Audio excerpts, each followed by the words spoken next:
ನೀವು ಕೂಲಿ ಕೊಡ್ತೀರಾ, ಸರ್ಕಾರ ಜೊತೆ ಮಾತಾಡಿ ಅದೇನು ಫಿಕ್ಸ್ ಮಾಡ್ಕೊತೀರಾ, ನನಗೆ ಲಿಖಿತ ರೂಪದಲ್ಲಿ ಕೊಡಿ ಅಂತಂದೇಳಿ ನಾವು ಇವತ್ತಿನ ಒಂದು ಹೋರಾಟದಲ್ಲಿ ಮುಂದುವರೆದ ಭಾಗ ಅಂತಂದೇಳಿ ಹೇಳ್ತಾ ಇದೀವಿ. ಸರ್, ನಾವು ಇಷ್ಟು ಮಾತ್ರ ಹೇಳಕ್ ಸಾಧ್ಯ, ಯಾಕೆಂದ್ರೆ ನಾವು ಲೀಡರ್ಗಳು ನಿರ್ಧಾರ ತಗೊಳಕ್ಕೆ ನಾವು 4 ಜನ ಲೀಡರ್ಗಳಿಲ್ಲ. ನಮ್ಮ ಹಿಂದೆ ಸಾವಿರಾರು ಸಂಖ್ಯೆ ಕಾರ್ಯಕರ್ತರಿದ್ದಾರೆ. ಆ ಕಾರ್ಯಕರ್ತೆಯರ ಒಂದು ಏನೋ ಬೇಕು ಬೇಡನ್ನ ಕೇಳಲಿಕ್ಕೆ ನಾವು ಲೀಡರ್ಗಳು ಮಾಡಿರ್ತಾರೆ.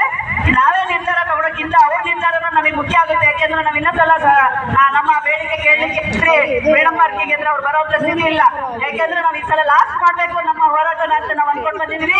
ಅದಕ್ಕೆ ಸರ್ಕಾರ ಸ್ಪಂದಿಸಬೇಕು, ಇಲಾಖೆ ಅಧಿಕಾರಿಗಳು ಸ್ಪಂದಿಸಿ ನಮಗೆ ಲಿಖಿತ ರೂಪದಲ್ಲಿ ಕೊಡಿ ಅಂತ ನಾವು ಕೇಳ್ಕೊಳ್ತಾ ಇದೀವಿ. ಮತ್ತೊಮ್ಮೆ ಮಗದೊಮ್ಮೆ ನಮ್ಮ ಇಲಾಖೆ ಅಧಿಕಾರಿಗಳು ನಮ್ಮ ಮೇಲೆ ಇಟ್ಟಿರ್ತಕ್ಕಂಥ ಕನಸನ್ನು ತುಂಬಾ ಚೆನ್ನಾಗಿದೆ. ನಾವು ನಮ್ಮ ಆರೈಕೆಗೆ ಎಲ್ಲ ಅಧಿಕಾರಿಗಳು ಚೆನ್ನಾಗಿರ್ಲಿ, ಯಾವುದೇ ರೀತಿ ತೊಂದರೆ ಆಗೋದು ಬೇಡ.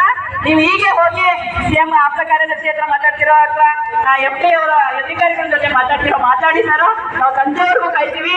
ಸಂಜೆ ರಾತ್ರಿ 8 ಗಂಟೆವರೆಗೂ ನಾವು ನಿಮಗೋಸ್ಕರ ಕಾಯ್ತಿರ್ತೀವಿ. ಅಲ್ಲಿ ಹೋಗಿ ಏನ್ ರಿಸಲ್ಟ್ ಕೊಡ್ತೀರಾ ಆ ರಿಸಲ್ಟ್ ಮೇಲೆ ನಾವು ತೀರ್ಮಾನ ತಗೋತೀವಿ ಅಂತ ನಾನು ಈ ಸಂದರ್ಭದಲ್ಲಿ ಹೇಳ್ತಾ ಇದ್ದೀವಿ.